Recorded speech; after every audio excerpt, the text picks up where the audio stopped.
땅에 비가 내리지 아니하므로 얼마 후에 그 시내가 마르니라. 너는 일어나 시돈에 속한 사르밧으로 가서 거기 머물라. 내가 그곳 과부에게 명령하여 내게 음식을 주게 하였느니라.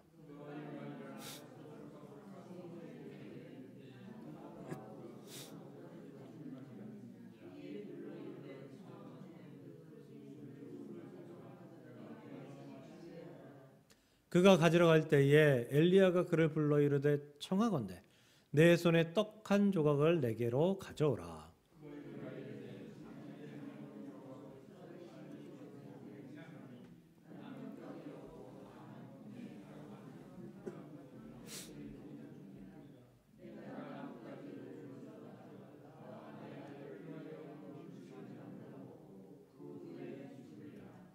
엘리야가 그에게 이르되 두려워하지 말고 가서 내 말대로 하려니와 먼저 그것으로 나를 위하여 작은 떡 한 개를 만들어 내게로 가져오고 그 후에 너와 내 아들을 위하여 만들라.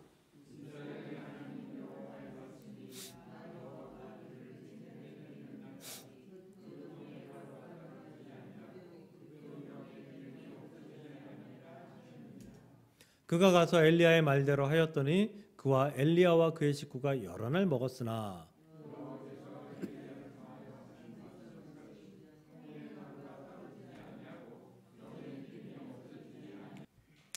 네, 오늘 주인공은 사르밧 과부입니다. 지금까지 다룬 성경의 여인들은 모두 다 이름이 있었습니다. 사르밧 과부도 이름이 있겠죠? 네, 혹시 이름 아시는 분? 사르밧이요. 예, 예. 사르밧은 지역의 이름이죠. 예, 오늘 말씀에도 시돈에 속한 사르밧이라고 등장합니다. 그럼 왜 사르밧 과부라고 명칭했을까요? 이름이 있었을 텐데 이름이 전달되지 않았기 때문에 그렇다고 봐야겠죠. 예, 그 여인의 이름이 우리에게 전달되지 않았기 때문에 그렇습니다. 그런데 또 다른 이유가 있다고 생각합니다. 그 이유가 무엇인가 하면 사르밧은 이방 땅입니다. 이방 땅, 이스라엘 땅이 아닙니다. 그러니까 사르밧 과부라고 하는 말은 이방 여인 중 과부라는 뜻입니다. 이방 여인이라는 것을 강조하기 위해서 사르밧 과부라고 말씀한 것 같습니다. 두로와 시돈, 오늘도 시돈이라는 말이 나왔는데요. 두로와 시돈이라고는 꽤 들어보셨죠? 예수님의 말씀에도 예수께서 거기에서 나가서 두로와 시돈으로 가시고 이런 말씀, 두로와 시돈에서 나오셔서 이런 말씀들을 들어본 적이 있으실 거예요. 예, 성경에 많이 등장합니다. 또한 이 두로와 시돈은 우리에게 왜 익숙한가 하면 백향목으로 유명한 곳이에요. 왜냐하면 두로와 시돈이 있는 곳이 나라 이름이 레바논이거든요. 레바논. 예, 지금도 레바논이죠. 예. 레바논인데 솔로몬이 그 레바논의 백향목으로 성전을 짓고 왕궁을 짓고 이런 말씀들이 등장을 합니다. 특히 또 이 말씀 중에서는 시편 104편 여기 보면 여호와의 나무에는 물이 흡족하며 곧 그가 심으신 레바논 백향목 들이로다. 이 백향목이 향기가 나는 하얀 요즘 그 자일리톨 껌 씹잖아요. 네. 나는 자작나무 같은 그렇게 하얗게 쭉 뻗은 높게 뻗은 그런 나무를 백향목이라고 합니다. 솔로몬도 그렇게 이야기했고요. 그래서 이 두로와 시돈, 레바논 여기는 우리에게 익숙하지만 이방 땅이었다라는 것을 염두에 두시고요. 그럼 왜 두로와 시돈에 대해서 자꾸 이야기를 하실까? 왜 사르밧에 대해서 이야기하실까? 왜 이방이라고 강조할까라는 말씀 중에는요. 누가복음 10장 14절 보면 이런 말씀이 나와요. 심판 때에 두로와 시돈이 너희보다 견디기 쉬우니라. 하나님께서 예수님께서 두로와 시돈을 이방 땅으로 규정해 놓고 이스라엘과 비교할 때도 사용할 정도로 여기는 이방 땅이다. 원래 구원이 없는 곳이다 라고 말씀하고 있는 그런 예로 많이 사용된 곳이 두로와 시돈, 사르밧이었다라는 거죠. 또 신약에 보면 사르밧이라고가 아니라 사렙다 여인이라고 등장합니다. 사렙다 여인. 들어본 것 같죠? 예, 이 사렙다도 사르밧입니다. 사르밧이 신약 시대에는 사렙다라고도 불리웠다라면 라고 보시면 될 것 같습니다. 그럼 여기서 퀴즈. 구약 시대에 여호와 하나님을 섬기는 이방 사람들이 있었을까요?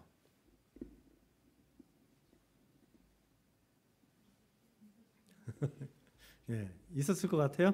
네, 이게 우리가 사지선다에 익숙해서 4개면 잘 찍어요. 근데 2개면 이게 맞을 확률이 훨씬 높아졌는데도 2개 중에 틀리면 이게 참 민망하기 때문에 대답하기가 참 곤란해집니다. 예. 이방 땅에도 이방 사람들도 여호와 하나님을 믿는 사람들이 있었어요. 그래서 이스라엘의 무리 가운데에 들어온 이방인들도 있었고요. 더러는 이방 땅에 살면서도 하나님의 역사로 말미암아 여호와 하나님을 믿는 사람들이 더러 있었어요.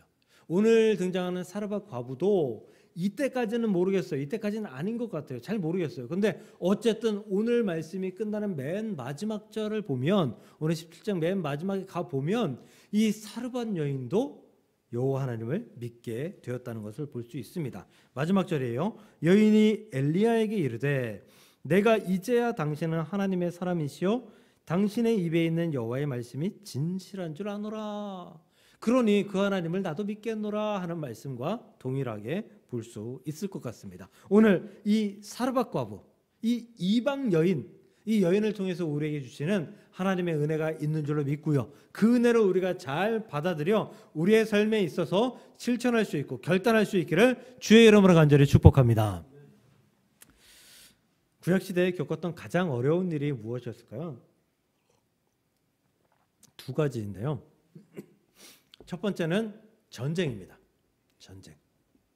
2번째는 기근입니다. 그래서 우리 찬양이나 아니면 또 어떤 말씀이나 이런 거 쓸 때, 또 성경에서 볼 때 전쟁과 기근 이렇게 한꺼번에 같이 쓰는 경우들이 꽤 있어요. 많이 들어보셨죠? 전쟁과 기근. 네. 근데 전쟁은 이스라엘에게는 답이 있어요. 전쟁은 이스라엘에게 답이 있어요. 전쟁에서 한 사람도 안 죽고 승리한 경우들이 이스라엘에게 꽤 많았어요. 그 정도면 할만하죠, 이 전쟁을. 이 전쟁을 어떻게 그렇게 이기게 되었느냐? 하나님께 기도하여 간구하고 간청하고 하나님께서 말씀하신 대로 순종하면, 그러면 전쟁에서 백전백승이었어요. 다 이겼어요. 우리가 잘 아는 그 여호수아가 여리고성을 무너뜨릴 때에 그 성문 주위를 그냥 돌고 나팔을 불고 소리를 지르고 항아리를 깨뜨리고 이렇게 해가지고 여리고성을 함락시켰잖아요. 근데 그 전에 뭐가 있어요? 여호수아가 하나님께 기도하여 하나님께서 이렇게 저렇게 하라라는 말씀에 순종하여 여리고성을 돌고 이렇게 되어 있잖아요. 그러니까 기도하고 순종하여 전쟁에 임하면 그 전쟁은 이스라엘은 이기게 되어 있어요. 그러니까 이스라엘에게 전쟁은 오히려 기근보다 별 문제가 아니었다라는 거죠. 심지어 이스라엘은 40년 동안 광야 생활을 했잖아요. 광야 생활하는 동안에도 여호와 하나님께서 이스라엘에게 승리를 자꾸 주시니까 이 주변에 있던 나라들이, 광야라고 하면 성벽이 전혀 없는 곳이잖아요. 개활지에다가 그냥 공격하면 그냥 다 죽는 곳이잖아요. 그런데도 불구하고 이방 나라들이 이 이스라엘 백성들을, 광야에 있는 이스라엘 백성들을 침공하지를 못했어요. 여호와 하나님이 두려워서. 그러니 이스라엘에게 전쟁은 사실 큰 문제가 아니었다. 전쟁에는 정답이 있었다. 그 답대로 행하면 됐다라는 거죠. 근데 기근은요.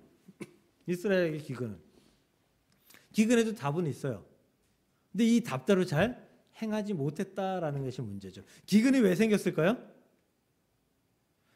기근이 생긴 것은요, 이스라엘 백성들이 바알과 아세라라는 우상을 섬길 때에 기근이 많이 생겼어요.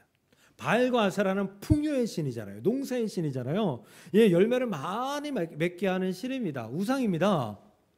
그 우상에게 이스라엘 백성들이 마음을 빼앗겼을 때 하나님께서 그 우상에게 절하고 나아가는 것이 아무런 도움이 되지 않는다라는 것을 알려주시기 위한 방법으로 기근을 사용하시기도 하셨다라는 거죠.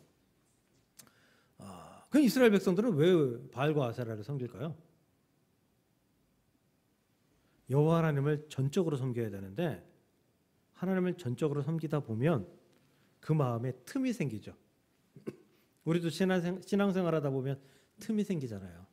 그 틈을 잘 메꿔서 하나님께로 집중해야 되는데 이걸 잘 메꾸지 못하면 그 틈 사이로 시험도 들어오고 낙심도 들어오고 아픔도 들어와요. 그렇게 되죠. 신앙생활하다 보면 그런 틈을 통해서 바알과 아세라를 찾는 거예요. 이번에 농사가 잘 안 되면 어떡하지? 이 걱정을 통해서. 그래서 풍요의 신을 섬기게 되는 거예요. 여호와 하나님을 섬김과 동시에 풍요의 신 바알과 아세라도 섬기게 되는 거예요. 그거 아세요? 점집에 찾아오는 사람들 중에 예전에 어떤 기자가 조사를 했대요. 점집에 오는 사람들 중에 대략 30% 이상이 기독교인이래요. 아니 점집에 갔는데 점쟁이 앞에 놓고 둘이 가가지고 어이 권사님 차례예요 이런대요. 아이 참네. 네.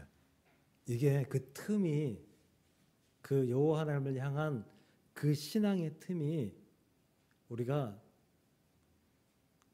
우리 마음대로 또 우리의 신앙대로 잘 메꿔야 되는데 그렇지 못한 결과다라는 거죠. 기근이 그래서 생기는 거예요. 우상숭배의 결과 때문에. 오늘 성경에서도 기근 때문에 벌어진 일이죠. 오늘 성경 보면 사실 8절에 이렇게 동그라미 쳐 있고 8절부터 새 맥락이 시작됩니다 라고 되어 있는데 제가 7절부터 읽었어요. 왜냐하면 7절에 보면 기근이라는 말이 그 안에 있기 때문에 내용이 있기 때문에 일부러 7절을 읽었어요. 사르밧 과부가 지금 그 기름과 그 가루로 곡식 가루로 떡을 만들어 먹게 되는 그런 상황이 기근 때문에 일어난 상황이다라는 것을 알기 위해서요. 17장 다음에는 몇 장이죠? 이것도 어렵나요? 17장 다음에는 18장. 18장에는 어떤 성경 말씀이 등장할까요? 아까 바알과 아세라 얘기했죠. 엘리야 선지자 나오죠. 뭐 나올까요? 갈멜산 전투. 바알과 아세라 선지자 750명과 엘리야의 기도 전투. 왜 일어난 거예요? 기근 때문에. 기근 때문에. 지금 기근이 팽배했던 아주 기근이 3년 반 동안 길었던 그 시대 속에서 사르밧 과부가 등장한다라는 거예요. 이 기근의 시대, 이 고난의 시대에 사르밧 과부도 자신의 고난 속에서 이거 마지막으로 떡 한 덩이 아들과 함께 나눠 먹고 그리고 죽음을 기다리리라. 이 고난에 내가 승복하리라 라고 지금 판단하고 기다리겠다라는 거죠. 그래서 떡을 만들기 위해서 나뭇가지를 주우러 밖으로 나갔다가 엘리야를 만납니다. 근데 엘리야를 만나는데 엘리야가 뭐라고 얘기하냐면 나한테 물 좀 다오라고 이야기해요. 지금 어떤 시대요? 기근의 시대. 물론 곡식도 귀하지만 이 중동 지역에 이 사막 지역에 원래 물이 귀한데 기근의 시대에 이 물이 얼마나 귀하겠어요. 엘리야가 물 한 잔 달라라고 했을 때 사르밧 과부의 마음에는 어쩌면 갈등이 생겼을 수도 있습니다. 갈등이 있었을 수도 있어요. 물도 없는데, 물도 부족한데, 떡 한 덩이 만들어 먹고 물로라도 좀 더 버텨야 되는데, 근데 엘리야 선지자가 달라고 합니다. 순순히 물을 가지러 가요. 왜?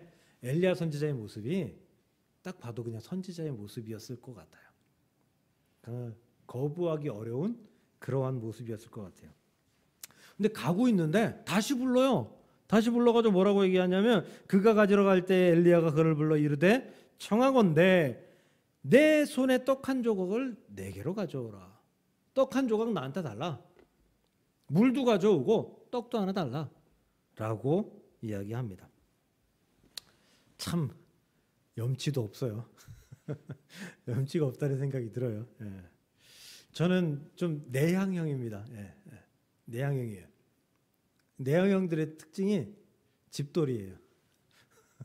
집하고 교회. 예. 저는 집하고 교회 외에 다른 곳에 있는 경우는 거의 별로 없습니다. 많지 않습니다. 예. 또 집에 들어가면 나오는 거 쉽지 않아요. 잘 안 나오려고 그래요. 예. 그냥 쉬고 싶어요. 근데 어쩔 수 없이 나와야 되는 경우들이 있잖아요. 어쩔 수 없이 나와야 되는 경우. 예를 들어서 주일 예배 끝나고 갔는데 저녁 때 곰곰이 생각해 보니까 보일러를 안 내리고 왔어요. 만약에. 그럼 보일러를 내리러 와야 될 거 아니에요. 아니면 밤새 돌아가가지고 낮에는 안 돌아갔을지 몰라도 밤새 돌아가가지고 또 연료비 많이 나올 거 아니에요. 그럼 내리러 와야죠. 그러면 그럴 때 어떻게 하는가? 교회까지 와서 보일러를 내려야지. 중간에 또 뭐 할 일이 없을까? 어디 들를 일이 없을까? 들를 일을 만들어서 내일 갈 거 오늘 가게 만들어서 동선을 딱 짭니다. 이게 집돌이들의 특징입니다. 혹시 그러신 분? 동선을 딱 짜요. 그리고 옷을 입고 나오려고 탁 하는데 사모가 불러요. 어디 가요? 교회 보일러 내리려고. 그러면 갔다 오는 김에 어디 들러가지고 과일 좀 사와요. 그럼 성질이 확 올라옵니다. 성질이 확 올라. 왜? 내 계획이 있으니까. 내 동선이 딱 있는데 과일까지 사오게 되면 이 동선이 다 흐트러져서 다시 다 짜야 되는 거니까. 그 짜증이 확 올라와요. 그렇다고 해서 막 성질 내지는 않습니다. 예수 안 믿었으면 성질 냈을지 몰라도 예수 믿은 이후에는 성질 내지는 않습니다. 속으로 우욱하는 것이 있긴 하지만 엘리야가 물 좀 다오라고 하고 돌아가는. 그래도 이제 물 달라고 한 것도 어려운 결정을 하고 물 주기 위해서 가는데 남은 떡 한 덩이까지 달라고 하면 이 지금 사르밧 과부는 욱한 감정이 확 올라오게 되어 있는 거예요. 확 분노하게 되어 있는 거예요. 우리 그런 거 있죠. 밤에 배고파서 라면 한 그릇 끓여 먹으려고 가족에게 상이가 라면 하나 끓여 먹으려고 언니인 연희한테 언니도 먹을래? 라고 했는데 언니가 난 안 먹어 라고 했다고 대답했다고 쳐요. 그럼 꼭 라면을 끓여서 먹고 있으면 정말 간절한 눈빛으로 쳐다보는 그 눈빛을 경험하게 됩니다. 이게 먹고 싶건 먹고 싶지 않건 먹을 건 안 먹건 상관없이 그 밤에 끓인 그 라면의 구수한 냄새는 이거 참기가 너무 어렵거든요. 그러다가 한마디 하죠. 나 한 입 먹으면 안 돼? 그러면 이제 싸움이 되는 거예요. 안 먹는다고 했잖아. 우리 마음에 어느 정도 마음에서 우리 마음을 탁 건드려 놓는 욱하는 그런 것들이 있어요. 없는 사람은 단 한 사람도 없을 거예요. 있어요. 사르밧 과부가 지금 그 마음이 훅 올라왔어요. 왜냐하면 오늘 말씀 12절 보면 그렇게 기록되어 있거든요. 그가 이르되 당신의 하나님 여호와께서 살아계심을 두고 맹세하노니 나는 떡이 없고 다만 통에 가루 한 웅큼과 병에 기름 조금뿐이다. 여기까지 했으면 욱한 거 그냥 조금만 했을 거예요. 근데 그 다음에 내가 나뭇가지 돌을 주워다가 나와 내 아들을 위해 음식을 만들어 먹고 그 후에는 죽으리라. 먹고 죽으려고 하는데 그것마저 달라고 하십니까? 올라온 거예요. 성질이 확 난 거예요. 내 아들이 먹고 죽을 거밖에 없으니까 당신 먹고 싶으면 딴 데 가서 알아보시오. 고난을 당할 때 고난을 더 힘들게 하는 자가 있습니다. 위로한다고 찾아와서 그럼 왜 그랬어? 좀 참지. 그렇게 결정하면 안 되지. 이렇게 했어야지. 너 이거 어떻게 살라 그래? 걱정하는 말이죠. 근데 듣는 사람 입장에선 짜증나는 말이에요. 어쩌라고 도대체. 일이 그렇게 돼버렸는데. 돌이킬 수 없는데 어쩌라고. 위로가 아니라 비수가 되어서 그 마음에 꽂히게 된다라는 거예요. 우리가 고난을 겪을 땐 참된 위로가 필요합니다. 근데 참된 시험이 우리를 찾아옵니다. 그 시험에 우리가 흔들리고 넘어지느냐, 아니 그 시험이 다가와도 처음 고난을 이기려고 했던 그 마음을 유지하느냐에 따라서 우리는 고난을 이길 수 있고 이길 수 없는 그 갈림길 가운데 서게 되는 것입니다. 여러분 가운데 혹시 고난이 찾아왔을 때, 그 고난을 이기기 위해 마음 먹었을 때 그 마음을 무너뜨리기 위해 공격하는, 그 마음을 쓰러뜨리기 위해서, 그 마음을 없애기 위해서 나오는 사람들의 말과 행동과 그 사람의 움직임에 주목하지 마십시오.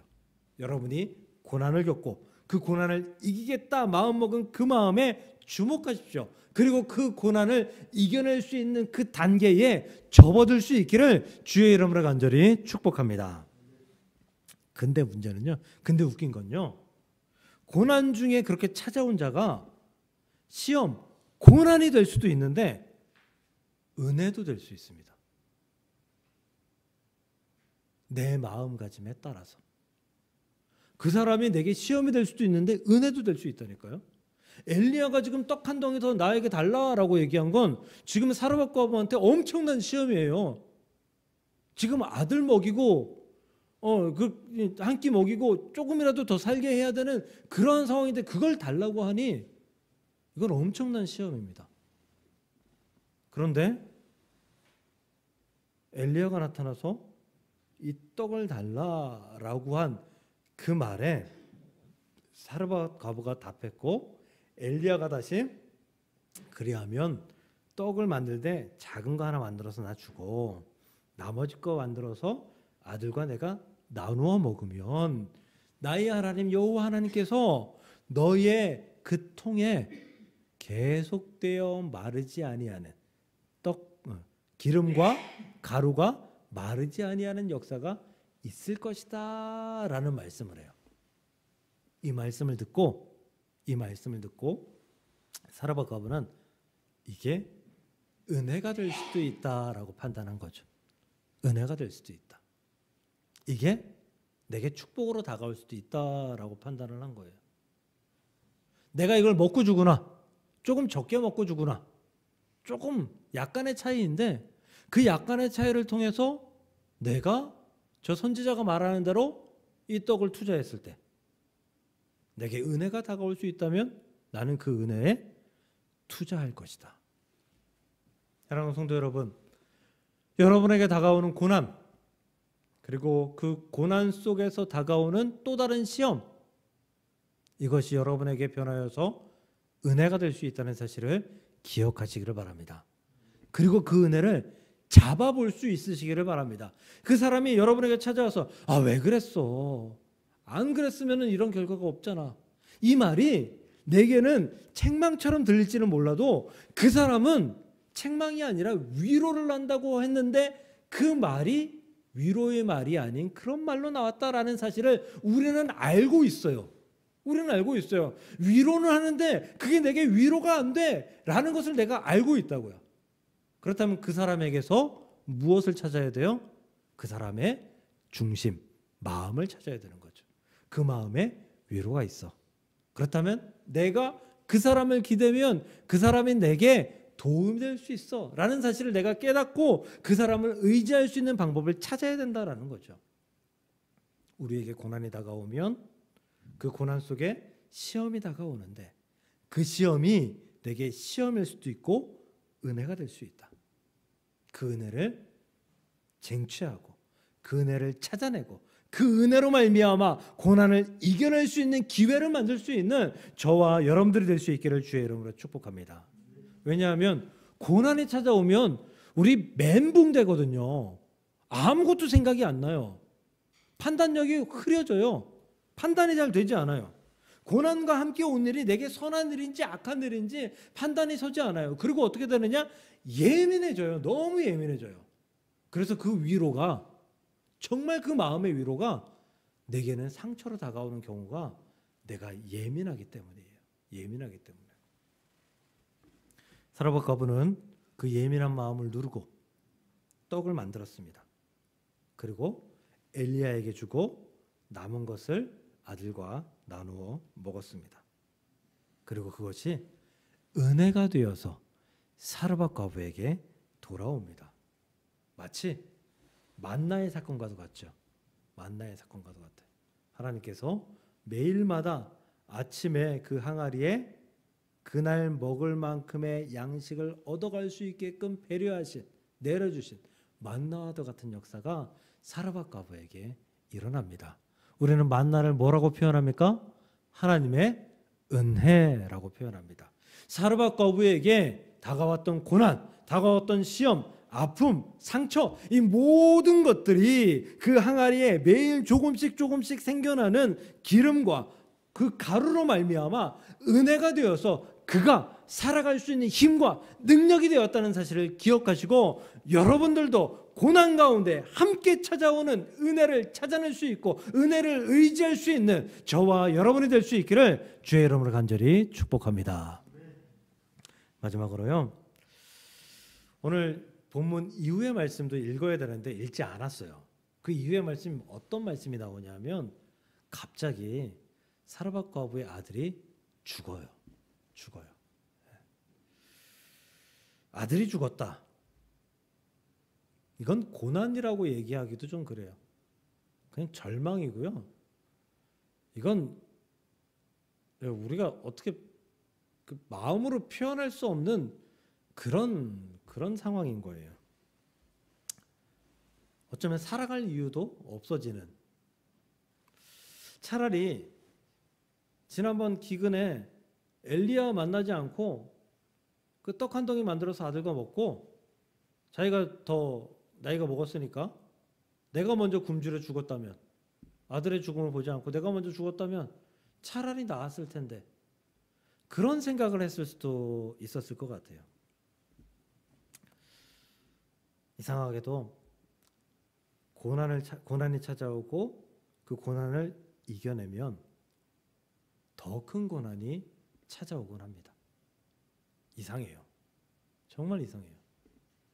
왜 그러냐 하면 사탄 마귀가 우리에게 고난을 던져줄 때에 이전과 같은 고난, 이전보다 작은 고난이면 우리가 충분히 너끈히 은혜로 이길 수 있음을 알고 있기 때문인 것입니다.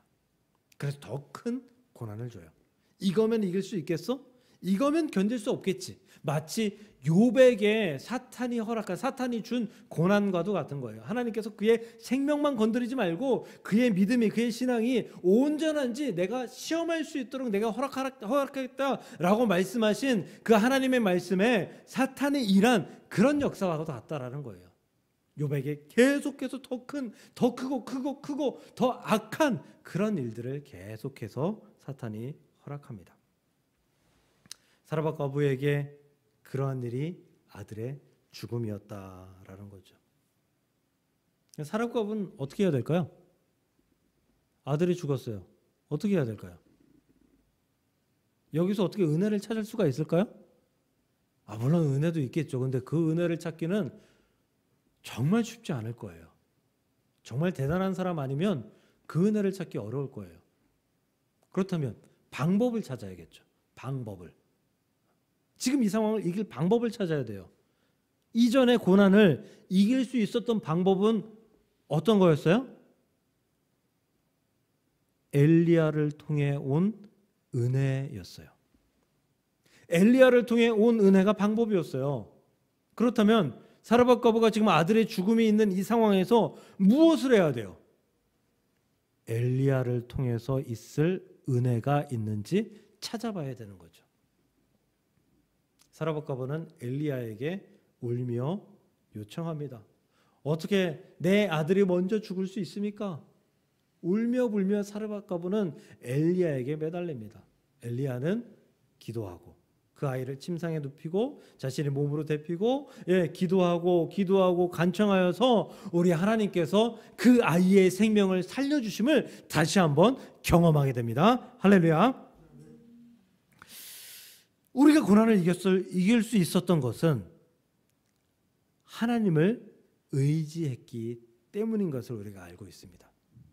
사르밧과부가 기근의 고난을 이길 수 있는 것은 엘리야를 통한 하나님의 은혜 때문이었다라는 사실을 알 수 있습니다.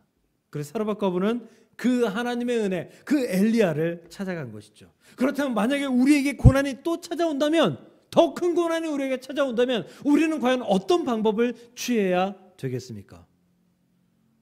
바로 우리가 이길 수 있도록 우리를 도우신 하나님의 은혜를 찾아야 하는 것입니다.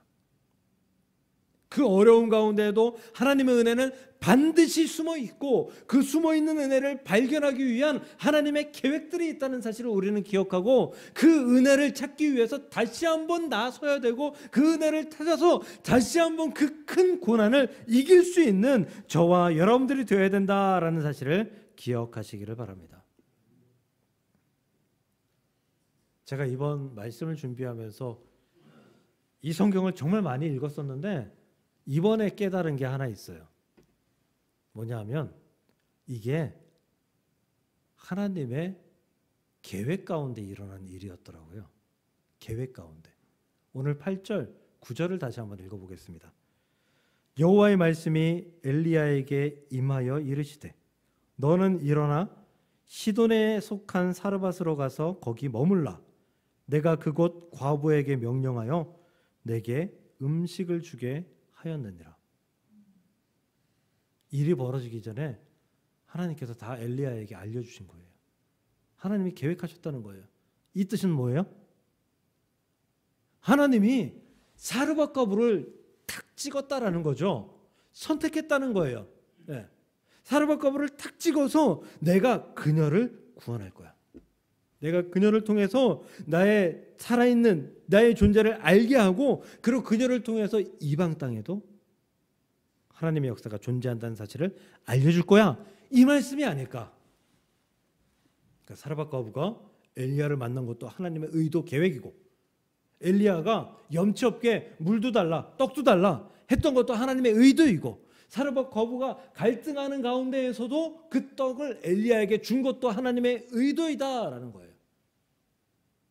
그렇다면 우리는요, 우리도 하나님의 의도대로 선택된 하나님의 백성 아니겠습니까? 그렇다면 우리도 사르밧과부처럼 선택되어서 하나님의 은혜 가운데 나아갈 수 있는 자격이 충분한 하나님의 백성임을 믿으시길 바랍니다. 그러니 고난이 찾아온다고 해서, 그러니 시험에 찾아온다고 해서, 내가 견딜 수 없다고 해서 왜 나만 겪는 고난이냐고 노래하면서 하나님을 원망하고 불평하는 그런 하나님의 백성이 아니라, 하나님, 이 시험이, 이 고난이 나를 이기게 함을 믿습니다 라고 고백하며 나아가는 하나님의 백성들이 될 수 있기를, 그런 사르밧과부와 같은 저와 여러분들이 될 수 있기를 주의 이름으로 간절히 축복합니다. 욥기 23장 10절 욥의 고백이 이거예요. 나의 길 오직 그가 아시나니 나를 단련하신 후에 내가, 그 다음 뭐예요? 정금같이, 정금이 뭐죠? 순금. 지금 성경은 순금이에요. 순금은 99.99%의 순도를 가지고 있는 게 순금이죠. 순금을 마련하기 위해서, 만들기 위해선 계속해서 재련, 단련을 해야 됩니다. 계속해서 불순물을 없애야 돼요. 여러 번 계속해서 없애야 되는 거예요. 여러분들이 순금과 같은 믿음을 갖기 위해서는 재련, 단련을 거쳐야 됩니다.